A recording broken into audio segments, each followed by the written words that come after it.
And on back east was the old store building and John Herns corn mill or grist mill, whatever you want to call it. And the other buildings, I don't remember where they were at. That's too far back for me. Tell us the story, if you will, about the grist mill. You said he made the best. Well, John Hearn was known to be one of the best grinders or to make cornmeal of any. The Indians from Hominy and Pawhuska came there even after I got to be a grown boy. They still brought their cornmeal there, or bought their cornmeal from him, because he made the best, I guess. Do you know how a grist mill operated? Well, I went up there and watched him, and he nubbed all his corn. They called it nubbing it. He would shell the bad ends off of it before he ground it. Yeah. And everything, and then he had his own old grinder run by belts and an old gasoline engine, and that's what he ground it with. Yeah. I've watched him many a time grind it, and it laid up there on the ground after they tore the old building down. I don't know who finally carried it or hauled it off for scrap iron, I guess. You mentioned the old saloon as being the first building at the site. Well, I believe it was the first building. It was the old log, I guess, where Mr. Blackburn and them lived at one time in this building. And then later it was a saloon. And then after he got married, I guess the paper said there that she had him to wreck it. Miss Blackburn was quite a lady. I wish I could think of that adjective she used. Oh, hash it? They hashed it. It's in the letter Jack McCollum wrote. It's in this book. I like that word. It's pretty definite. I had heard that there was an old Indian trail that had ran past the saloon at one time. Have you heard of that? Well, I've heard of it, but I don't know nothing about it. I mean, but I know, and you're talking about Indian trails, Ree's uncle, my wife's uncle, Ari Stevens, told about in Keystone, on the north side of the river, his mother used to bake pies, and the Indians lived around the curve from there, going east and back north on the curve there on the hillside. Yeah. And they'd come by, and she sold them the pies for a nickel and a dime a piece, and she said that, he said rather, that they would sit down, one Indian, and eat a whole pie by himself. Oh, he said he had seen them just sit and eat a whole pie by themselves. I bet that's good. Yeah. Homemade pie, you know. And the Indians was cooking on rye, and she had a stove to cook in, you know. Remember any of the old Indian names? No, I don't remember any of them. But I do remember days that lived up the river from there. Their horse lot was one of the last of the Indian cemeteries, where they buried them laying flatwise.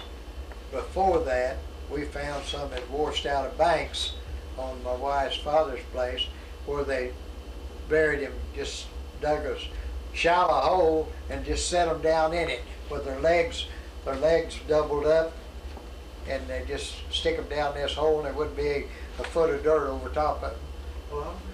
Well, I found some of them washed out of the banks, and I gave the skull and the bones of a guy from Norman. What was his name? Don Wyckoff? Don Wyckoff came down, and we dug one of them the rest of the way out, but I don't believe in that, so I wouldn't help them do that anymore. No, I'd like to. I don't believe in that. There are people wanting them there. Yeah. But their bone, their leg, both bones would just be one right on top of the other, where they just stuffed them down in a hole. Yeah. And they said if they had anything that was of value, they would also throw it in the hole with them, you know. That was kind of the Osage tradition. I don't know if it would have been Osage Indian. The only thing we found in this one was some little arrowheads and the jawbone of a deer. And the deer jawbone was in better shape than any of the human bones were. Yeah. Your father was a young boy when he came to Sinnett. Oh yeah, he was a young man. I see Dad was only, what, about 13? He was born 1881. Well, he'd been about 13, 14 years old when he came there. Yeah. At Keystone. He had ran rabbits as they come through Kansas in cool weather, and he would shoot cottontails and jackrabbits, and then when they get into a little town, he'd sell them. He got a nickel apiece for them. And when he had him quite a bit of shot and powder bought up, they didn't have shells then, they had shot and powder, you know. And when they got Keystone and camped there, well, here come Walter Cox up to see him, which he was probably 3 or 4 years older than my father. And he said, do you have any shot and shell? And my dad was pretty proud of his. He said, yeah. But he said, I don't have any to loan. Honest man. Yeah, and Walter laughed about that after he telling me after, you know, I was a grown boy. I'm not familiar with that shot and a shell. Do you They put your shell in and pack your powder? you put your powder, and then you put your wadding in, and then you put some shot on top of that, and then you put some more wadding in to hold it, and then you got a cap that fits on the side, and the cap shoots the fire into the powder, and there it goes. Almost had to do them that first time, then, didn't you? Do what? You almost had to hit Oh yeah. your game the first time around. Because there was a little pause in between there after you snapped it before it really went off. There's just a second there. I'd like to, if we can, I don't want to leave out any names of the other brothers and sisters of your father. I have one brother, half brother living. Your dad's brothers. And of who? Your dad's brothers. I thought, Well, or either side, because I eventually asked you both. well, none of my dad's folks is living. Well, do you remember their names? Oh yeah. It was Dave and Ben and Sarah, and then there was 20 years later was Joe and Susie and Liza Shaeffer. And your dad's mother. We mentioned your dad's father's name. His mother's Susanna. Susanna. My grandmother was Susanna.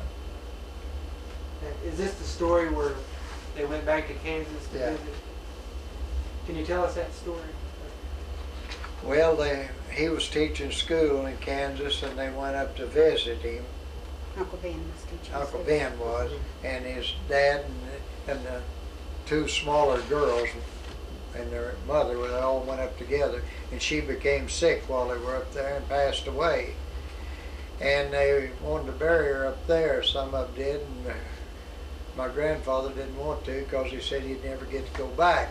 So he wanted to bring her back here, and it was in the winter time, no way to embalm anybody or anything in. So they started back in a wagon, and then Uncle Ben, he followed him in another wagon in case the wagon broke down, they'd have a way to come on, because there wasn't nobody, nothing on the roads. Wasn't no roads, they just crossed country. So they'd travel 6 hours, and then they'd rest 45 minutes an hour. And they'd done that all the way till they got here. I think it was about 3 days and nights. It's quite a journey. They brought her body back like that on the wagon. Aunt Susie said one of the reasons for making the trip, there was no fruit, Yes. and they wanted to go. It was apple time or some fruit, and Uncle Ben had fruit, and they wanted to go get some fruit. Well, we're on the subject of fruit. I guess fruit eventually became a common crop of the area of Sinnett, wasn't it? Oh yeah, and when I was, well, I guess in the 30s and 40s, long in there and before, they were wild fruit. They had Indian peaches, they called them, little red peach, and made the best cobblers, and the juice on them was real red, and they were clang peaches. They weren't very big, but they made the best cobblers, and they'd be so pretty and red, the juice in there. They just growed along the roads and everywhere. Everybody helped us out. Blackberries and things. Nowadays, you don't grow nothing. I mean, you got to spray everything or something's going to kill it, you know. Yes. And back in those days, well, it just growed wild. When your father was a young boy, did he have a school to go to here? Let's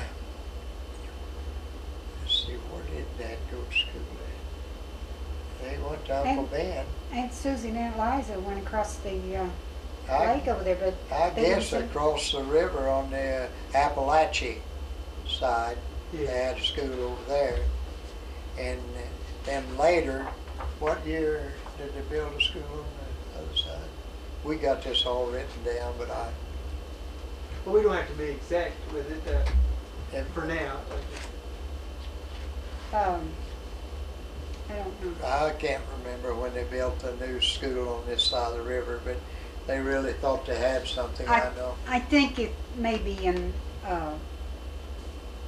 one of the clippings there. I see 80. It was around 19 and Lenora went 4 or 5 along in there somewhere. Yeah. Lenora went to school there, and she's 80 what?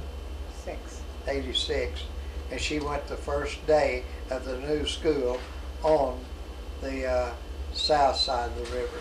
Yes. She went to school there first day. And it was established as Keystone at that time? Yeah. But the school before then was Appalachia across the river north, across the Cimarron. There's a story about why the school was moved over to Tulsa County, but I can't recall it right now. Have you heard that? No. No. It comes to mind, but we'll have to remember that. You don't have to hunt it We out. got all this stuff written down. If we could cover some of the early schools in the area, you mentioned Appalachia School. What- And then there was Dry Lake. Dry Lake. That was over. That was in Appalachia. See, they called a little town on the north side of the river, they called it Appalachia. Yes.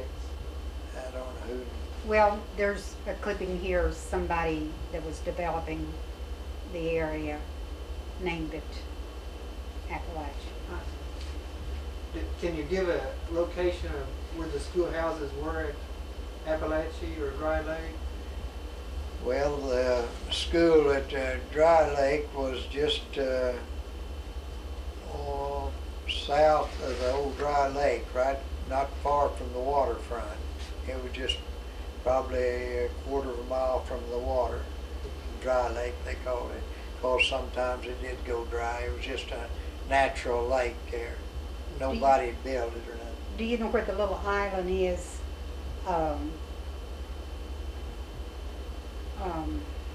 What's the area?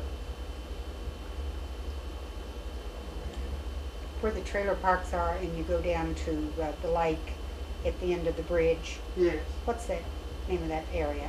Well, they call it Appalachian Cove in there. don't they? Okay, Or I Dry guess Lake that's Cove. what, okay. Yeah.